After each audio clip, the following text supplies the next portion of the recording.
Welcome to the Deep Dive. Today we're really immersing ourselves in the life of Michael Hutchence. I mean, a man whose presence just completely defined the look, the sound of global rock music in the late 20th century. He was, of course, the captivating co-founder, lead singer, and lyricist of INXS. Yeah, absolutely. It's basically impossible to talk about modern Australian music without recognizing INXS. Between 1977 and 1997, they were just huge, massive global hits selling, over 50 million records? Incredible numbers. And Hutchence, with that incredible blend of raw sexuality and real artistic depth, he was undeniably the face of all that success. And when you look at the source material we've got here, it's pretty comprehensive. Biographies, documentaries, critical reviews. It really tells a story that goes way beyond the tabloid headlines. For so many people, the name Michael Hutchence just instantly brings up the sensational tragedy of his death. He was only 37. Right. And that's exactly what we want to cut through today. Our mission here is to understand the whole complex trajectory of his life.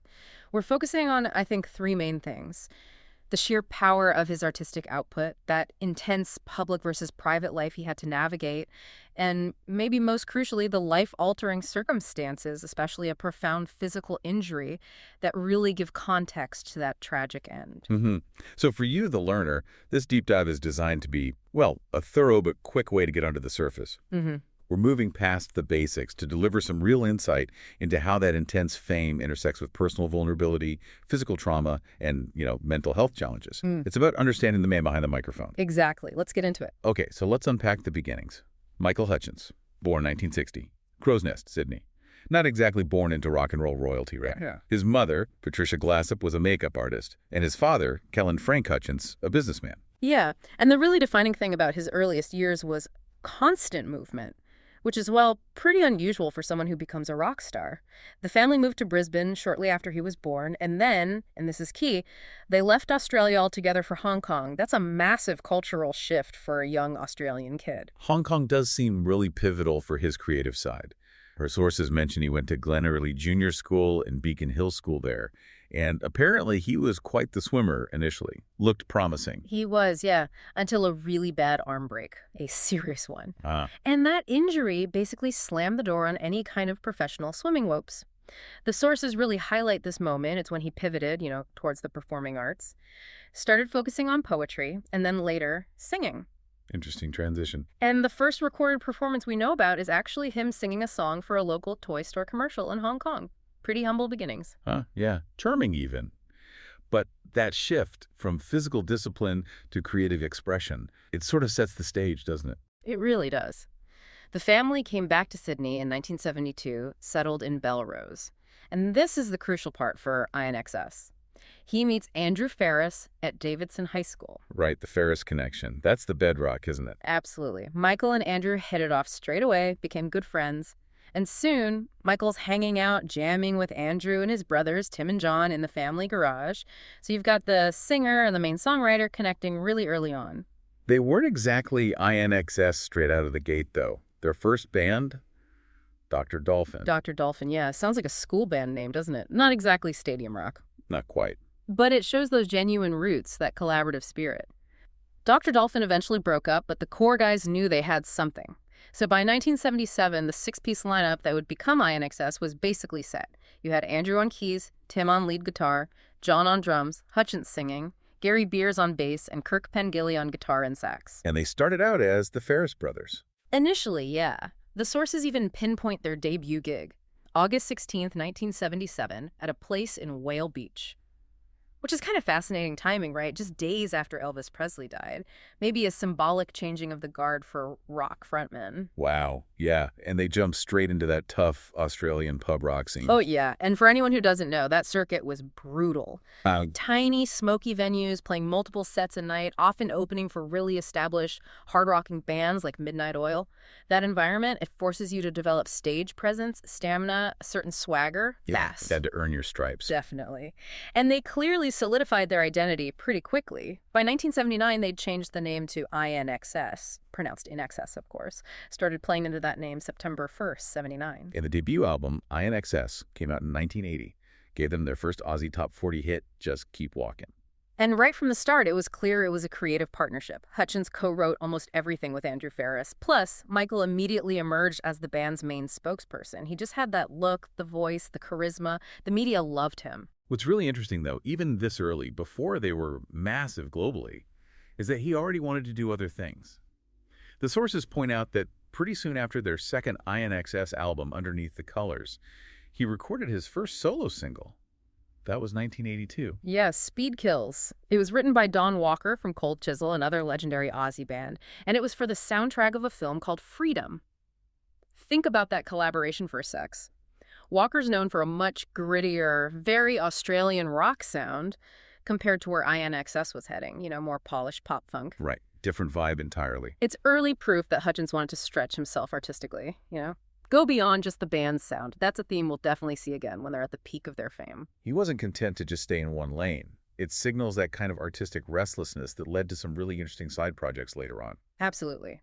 So as we move into the mid-'80s, this is where things really start to accelerate. They go from being big in Australia to getting serious international attention, especially with the album The Swing in 1984.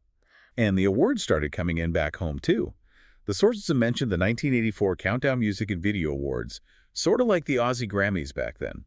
Hutchence won Most Popular Male Performer, and he and Andrew Ferris won Best Songwriter. They were the biggest thing in the country. And their whole presentation at that awards show was really interesting. They performed Burn For You, dressed in akubras and drizzabones. Ah, the classic Aussie gear. Exactly. For listeners outside Australia, the akubra is that wide-brimmed hat, very outback, and the drizzabone is the heavy oilskin coat. By wearing that stuff, they were making a deliberate statement, projecting this rugged, authentic Australian identity, which really contrasted with all the slick synth pop dominating the charts elsewhere. It was a smart branding move, connecting them to their roots, even as they were clearly aiming for global success. And around the same time, Hutchence started exploring acting more seriously. Right.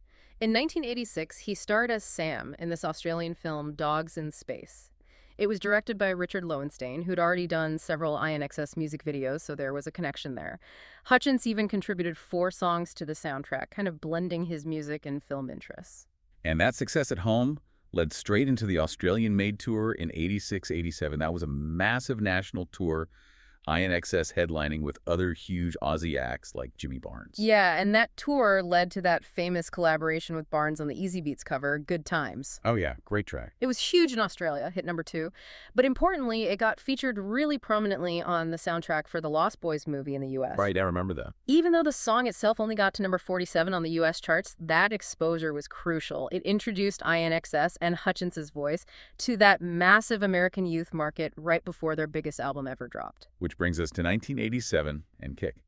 This wasn't just success, this was global saturation. Kick was just a phenomenon. Musically, it was this perfect fusion of rock, funk, pop. Commercially, it was a powerhouse. Number 1 in Australia, number 3 on the U.S. Billboard 200.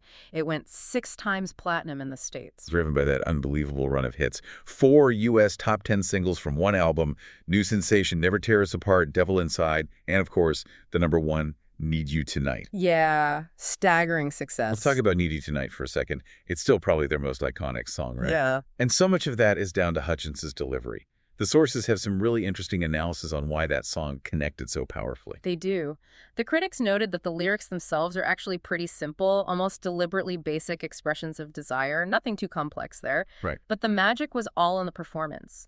One analysis described his vocal as starting like a kittenish whisper, then kind of pulling back before returning with the incredible lust of a tiger hunting in the night. Wow, evocative description. Yeah, and the critic wrapped it up by saying the song was as sexy and funky as any white rock group has ever been. It just transcended genre because of Hutchence's sheer charisma. And that combo, the sound and the visuals, they were made for MTV. The Need You Tonight immediate video was groundbreaking. It just swept the 1988 MTV Video Music Awards, won 5 awards. That really cemented Hutchence as the visual frontman of that whole era. Absolutely. But even then, even at the absolute peak of INXS mania, Hutchence still had that artistic itch, you know. He needed an outlet beyond the band's sound, and that's where the Max Q project comes in. Max Q, right. 1989. That was a collaboration with Ollie Olsen, an Australian experimental musician. What was the idea behind that? How different was it from INXS? Hutchence actively wanted to explore, as he put it, the darker side of his music, things that just wouldn't fit into the INXS arena rock mold. The album they made was this really deep dive into electronic and dance music, pushing boundaries. It showed he was really adaptable. And how was it received? Critics were pretty impressed. Some called it one of the most innovative dance music albums of the decade. They saw it as a significant statement for Hutchence personally. He was clearly trying to show he had more depth than just being the rock sex symbol. Yeah, that speaks volumes about his artistic drive, doesn't it? Using the huge INXS platform to do something riskier, more challenging. Totally. And that need for different outlets went back to film again, too. In 1990, he took on a really specific role, playing the romantic poet Percy Shelley in Roger Corman's film Frankenstein Unbound. Percy Shelley. That's a long way from Dogs in Space. Exactly. It felt like an attempt to be seen as a more serious actor, maybe connecting back to that early interest he had in poetry. Interesting. Meanwhile, back with INXS, they put out the X album in 1990, still delivering huge international hits like Suicide Blonde. Top 10 in the US, number 2 in Australia. And the story behind that title is pure rock and roll anecdote, right? Linking his private life and lyrics. Oh, yeah. Classic story. Apparently, the phrase came from his girlfriend at the time, pop superstar Kylie Minogue. She used the phrase suicide blonde to describe the look of a platinum blonde wig she wore for her role in the film The Delinquents. Hutchence heard it and just immediately grabbed onto the drama of the phrase for a song title. Huh. Amazing. And this whole period really cemented his individual status, too. He won Best International Artist at the Brit Awards in 1991. It's a big deal, showing he was seen as this compelling global figure, even outside the band context. Definitely. And we should talk about his actual instrument, his voice, and his presence.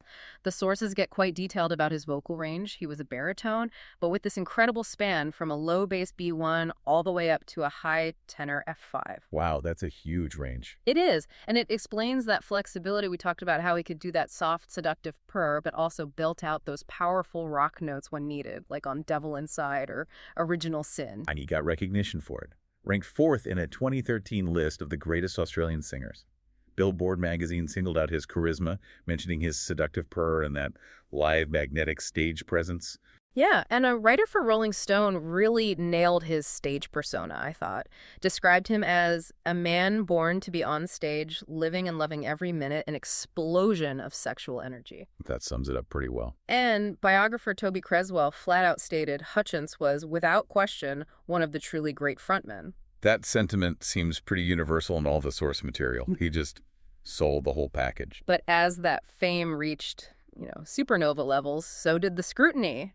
And this is where we start to see that shift from charismatic artist towards, troubled celebrity. The London tabloids jumped on it, didn't they? Giving him that nickname, the Wild Man of Rock. Yeah, fueled by reports of public brawls and one-time open drug use. That nickname kind of reflected the chaotic public image, maybe one he even cultivated to some extent. But if you look at his personal life, especially earlier on, there was a really important emotional anchor. The sources really highlight Michelle Bennett. Right, the Australian film producer. They dated from 82 to 87. Yeah, and she was clearly much more than just a girlfriend. Described as his first real love, his closest friend and confidant. They stayed close even after they broke up. And the depth of that relationship is really cemented by the fact that she inspired their huge ballad, Never Tear Us Apart. Wow, I didn't know that was about her. That's powerful. And listen to this. Both his sister, Tina Hutchence, and the director, Richard Lowenstein, who knew him well, they both stated emphatically that Michelle Bennett was the only woman Hutchence ever seriously considered marrying. Wow. Yeah. That detail really establishes her as this consistent, grounding force in his otherwise pretty tumultuous life. So after Bennett, his relationships were much more high profile, weren't they? Kylie Minogue, Belinda Carlisle, then Helena Christensen, the supermodel, from 91 to 95. Right. And it was during the relationship with Helena Christensen that the absolute central tragedy of his life happened, the event that basically rewired everything for his final years. This is the Copenhagen Assault, August 1992. Exactly. This is the critical turning point. He and Christensen were out cycling at night in Copenhagen. He apparently got into some kind of confrontation with a taxi driver, refused to move out of the road or something. The sources say the taxi driver then assaulted Hutchence. Physically assaulted him? Yeah, punched him or pushed him, causing him to fall backward and just smash his head violently on the pavement. He fractured his skull. Oh, my God. A fractured skull. And then he didn't get treatment right away. That's the catastrophic part. Maybe it was that rock star bravado, shaking it off, but he waited several days before actually seeing a doctor about a fractured skull. Which must have made things so much worse. Devastatingly worse. The result was permanent, clinical brain damage. The most immediate effects people noticed were sensory. He almost completely lost a sense of smell and lost a huge amount of his sense of taste. Just imagine how profoundly that impacts your quality of life, your enjoyment of anything. Awful. Yeah. But the sources say the physical symptoms were almost secondary to the psychological changes. Absolutely.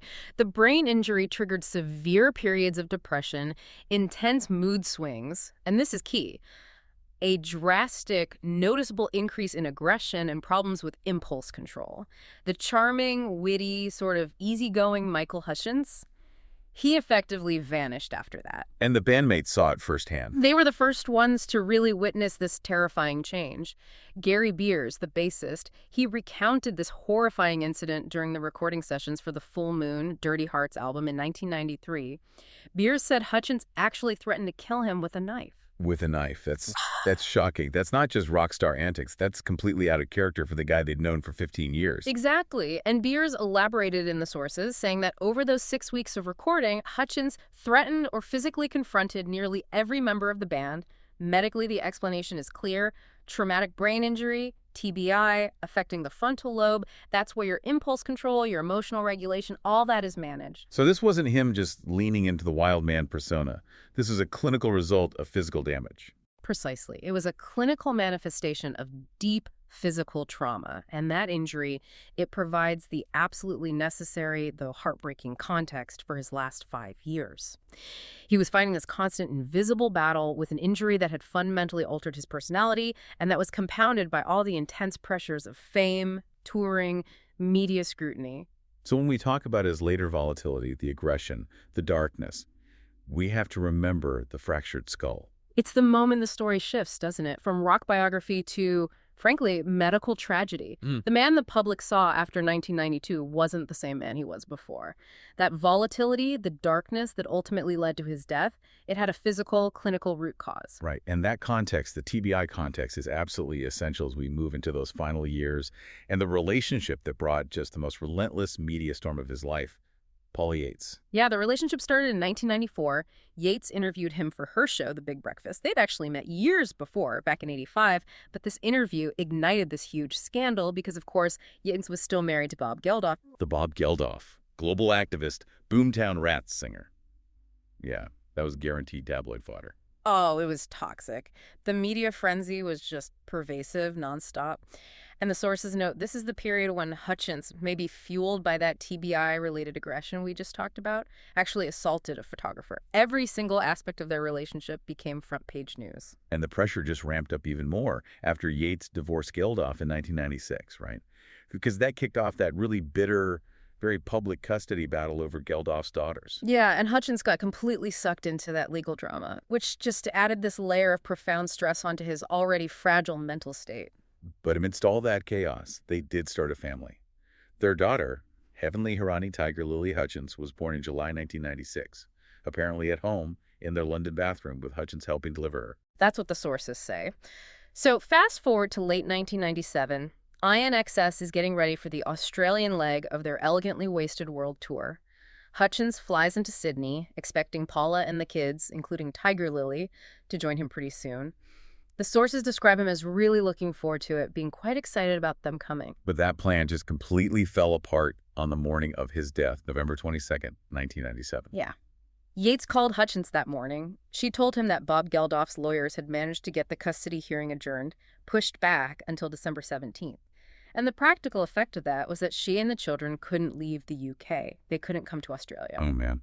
Devastating timing for him. Absolutely devastating. He's physically alone in Sydney, thousands of miles away, and then emotionally just blindsided by this news. And the phone calls he made them his next few hours, They paint a really grim picture of just spiraling despair and that volatility we talked about. The first call mentioned is to Bob Geldof himself, around 5 a.m. Sydney time. Right. Geldof later told the police that Hutchence was hectoring and abusive and threatening during that call. And apparently a neighbor in the hotel, the Ritz-Carlton, confirmed hearing a loud male voice and swearing around that time. Given what we know about the TBI-induced aggression, that unfortunately aligns with his post-92 behavior under stress. He was clearly in crisis. And the last call he made was to Michelle Bennett, his first love, his confidant. Yeah, at 9:54 a.m., she was the last person to speak to him. Her statement to the authorities was heartbreaking. She said Hutchence was crying, extremely upset, said he couldn't sleep, and that he just urgently needed to see her. So she went straight over. She did. Arrived at the Ritz-Carlton in Double Bay at 10:40 a.m., but couldn't get any answer at his door. She said later she assumed, maybe hoped, he'd finally just crash from exhaustion, so she left a note for him at reception. And then, less than an hour and a half later, at 11:50 a.m., a hotel maid entered the room and discovered his body. the police report gave some grim, specific details about the scene, didn't it? Very grim. Found naked in a kneeling position facing the door. He'd used his snakeskin belt, tied it to the automatic door closer mechanism at the top of the door, and had strained his head forward into the loop so hard that the buckle had broken. Just awful. And the official finding came a few months later, February '98. Yes, the New South Wales coroner, Derek Hand, issued the report. The conclusion was unequivocal based on all the forensic evidence. Ruled suicide by hanging, committed while depressed and under the influence of alcohol and other drugs. And the toxicology report backed that up. It did. Crucially, it confirmed alcohol, cocaine, Prozac, which he'd been prescribed for depression since late '95, and refilled just 3 weeks before his death, and other prescription drugs were present in his system. The coroner explicitly stated he found zero evidence to support any kind of accidental death. But there were conflicting statements about whether he'd seemed suicidal, weren't there? Michelle Bennett insisted he never expressed anything like that to her. Right. But his mother confirmed he had been severely depressed. And this is where Richard Lowenstein's later investigation for the Mystify documentary becomes really vital. He got access to Hutchence's old diaries from the '80s. And found what? He found drawings of stick figures with a noose, suggesting these thoughts weren't just a sudden thing at the very end. Plus, Lowenstein dug up about 6 or 7 old interviews where Hutchence had actually talked about suicide, including this chilling line, "No one minds if you kill yourself." Wow, that adds a whole other layer, which leads us directly to the biggest controversy, the one that the tabloids ran with, the autoerotic asphyxiation theory. Yeah, Paula Yates herself started that narrative in 1999. She suggested his death might have been accidental, happening during some kind of solo sex act gone wrong. The British tabloids, of course, seized on it immediately. Maybe it felt less bleak than suicide, and the fact he was found unclothed just fueled all that speculation. But the sources, especially the forensic reviews and people close to him, they strongly refute that, don't they? Overwhelmingly. Lowenstein, having seen the full, uncensored autopsy report for his documentary, stated there was absolutely zero forensic evidence to support the autoerotic theory. None. And people who knew him pushed back, too. Definitely. His sister, Tina, addressed the nakedness aspect head-on. She pointed out in her book that Michael had slept naked habitually since he was a teenager, so finding him unclothed wasn't indicative of anything specific happening right before his death. Right, it was just how he slept. And Lowenstein made a pretty strong logical argument against the timeline, too. Yeah, he basically said, look, he's ringing his longtime girlfriend, Michelle Bennett, 20 minutes before his death. You don't ring someone crying, bawling your eyes out, and then go off and have some autoeroticism 20 minutes later when she's banging on the door and you're not alive anymore. It just doesn't add up. Makes sense. And Lowenstein also confirmed he specifically asked all of Hutchence's significant former partners, Kylie Minogue, Helena Christensen, others about any interest in bondage or erotic asphyxiation. They all said no, absolutely not. So the weight of evidence firmly points back to the coroner's original finding: suicide by hanging while deeply depressed and heavily impaired. Lowenstein even suggested that the autoerotic rumor might have been deliberately pushed by certain people wanting to hide that he wasn't depressed, maybe for insurance or legal reasons. Right, the financial implications. Which brings us to the aftermath. A huge public funeral, but then years of disputes over his remains, and even more disturbingly, his money. Yeah, the funeral itself was massive. St. Andrew's Cathedral in Sydney, November 27, 1997. Over 600 people, family, Paula Yates, Tiger Lily, former partners like Kylie and Helena were there. It was broadcast live across Australia, which really shows the scale of public grief. And the music was incredibly poignant. Never Tear Us Apart played as the casket was carried out by the band and his brother. And Nick Cave, a close friend, performed his song Into My Arms. There's a note in the sources that Cave made a really specific request that all the TV cameras be turned off during his performance. He wanted that moment of tribute to be private, respectful, shielded from the media glare. A powerful gesture. But there was controversy even around the funeral itself. Yeah, his brother Rhett later claimed in a book that Paula Yates actually placed a gram of heroin into Michael's pocket while he was lying in the coffin at the funeral home. Wow. Heavy stuff. And then the issue with his ashes. There was apparently a dispute over his wish to be cremated, but eventually his ashes were divided 3 ways. His father scattered his portion in Sydney Harbor, in Rose Bay, on what would have been Michael's 38th birthday, January 22, 1998. And INXS. They actually carried on for quite a while, didn't they? Until 2012. Got into the ARA Hall of Fame in 2001. But Hutchence himself left behind some unfinished work. He did. His solo album, simply titled Michael Hutchence, came out posthumously in 1999.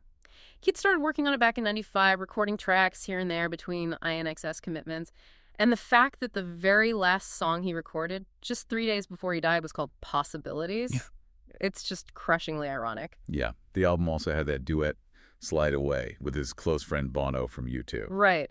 Their voices are together on the track, but the sources confirm Bono actually recorded his vocals after Michael's death. So the collaboration itself became this poignant, posthumous tribute from one friend to another. But now we have to get to maybe the most shocking and frankly enduring mystery of his legacy, something that really highlights the brutal realities of celebrity death. The fact that his entire estate basically vanished. It's a devastating detail the sources bring up repeatedly. Hutchence's estate was widely thought to be worth somewhere between $10 and $20 million. I mean, a huge fortune from decades of global hits, touring, royalties, millions. But by 2005, reports started coming out that the entire estate amounted to virtually nothing, apparently just swallowed up by legal fees, complex tax issues, assets sold off through opaque offshore trusts, just legal maneuvering. And the most heartbreaking part of that financial story is his daughter, Tiger Lily. The sources report that she later received an inheritance of just $900. $900 from an estate worth potentially $20 million. It's almost unbelievable. A global icon, someone who generated millions upon millions for record labels, publishers, collaborators, leaves his only child with basically nothing. That financial outcome, it just underlines this pervasive issue with celebrity deaths, doesn't it? How quickly assets can be dismantled or hidden through legal structures, often leaving the intended heirs completely unprotected. The man who lived in excess left almost nothing behind. It's incredibly sad. It really is. And the 2019 documentary, Mystify, directed by Richard Lowenstein, his friend, that was so important in reshaping how people understood the whole story, especially forcing that re-examination of the cause of death by presenting the clear evidence about the brain injury. And finally, his impact on his peers, his fellow musicians. That legacy is strong, too. The sources point out several really powerful musical tributes. Duran Duran wrote, "Michael, you've got a lot to answer for," pretty soon after his death in '97, specifically about the turbulence of his life with Paula Yates. And Bono's tribute with U2, Stuck in a Moment You Can't Get Out Of, from their 2000 album, that's particularly moving. Bono actually structured the song as this imagined argument he wished he'd had with Michael, trying to talk him out of the foolishness of suicide. He felt guilt about not having that conversation. Deep guilt, yeah. He admitted he wished he'd had that specific row in real life. And U2 continues to honor him. They paid tribute during their Sydney shows in 2019. So for those who knew him well, the loss is clearly still deeply felt, linked to that sense of maybe preventable tragedy. And his influence went beyond just his close friends. Terry Nunn from the band Berlin. Yeah, she said her song Sacred and Profane was directly inspired by seeing Hutchence perform live for the first time. She called him the epitome of a rock star, said his stage presence just changed her life as a performer. It shows his magnetism was really transformative for other artists, too. And then INXS themselves, their own tribute came in 2006 with the song God's Top 10, written by Andrew Ferris for Michael and for his daughter, Tiger Lily. Even though that original six-piece unit was broken, his memory remained absolutely central to their history. Enduring legacy, for sure. So, looking back at the whole arc of Michael Hutchence's life, We start with this incredibly vibrant, restless, ambitious artist who completely conquered the world stage. But the absolute crucial piece of understanding we have to integrate now is that 1992 Copenhagen assault and the traumatic brain injury that resulted from it. That physical trauma, it fundamentally contextualizes the volatility, the aggression, the profound depression that marked his final years and ultimately led to that tragic end in the hotel room in 1997. It really shifts the narrative, doesn't it? Moves it away from just celebrity scandal towards a more clinical, compassionate understanding of a life profoundly derailed by injury. I agree. The icon, the frontman, he remains one of the truly unforgettable figures in modern music. That ability he had to fuse raw sexual energy with really smart pop sensibility, it defined an era. But the tragedy, I think, lies not just in the lost potential, but in the fact that the actual medical reality of his final years, the direct impact of the TBI, was so often obscured, wasn't it? Obscured by sensational media speculation and then by the legal battles that followed his death. Yeah, this whole deep dive, it's really detailed. The impact of fame, the trauma, the legal disputes on his life and his reputation. But maybe the most provocative thought this leaves us with, especially considering that final section, has to be that profound financial mystery. That $10 to $20 million fortune that just evaporated, leaving his only daughter with virtually nothing. And that raises a really important question, I think, for you, the listener, to think about and maybe explore further. What does the story of Michael Hutchence truly tell us about how the media, the legal systems, and that whole sophisticated machinery surrounding global celebrity actually manage the financial estates, and maybe just as importantly, the lasting reputations of these huge stars immediately after they pass away? It's a really sad postscript to his story, but one that speaks volumes about the often brutal business of fame. A powerful question indeed. Well, thank you for joining us on this detailed exploration of the life, the artistry, and the truly tragic final years of Michael Hutchence. We definitely encourage you to explore the source material further to get an even richer understanding of this complex and compelling figure. We really appreciate you taking this deep dive with us today.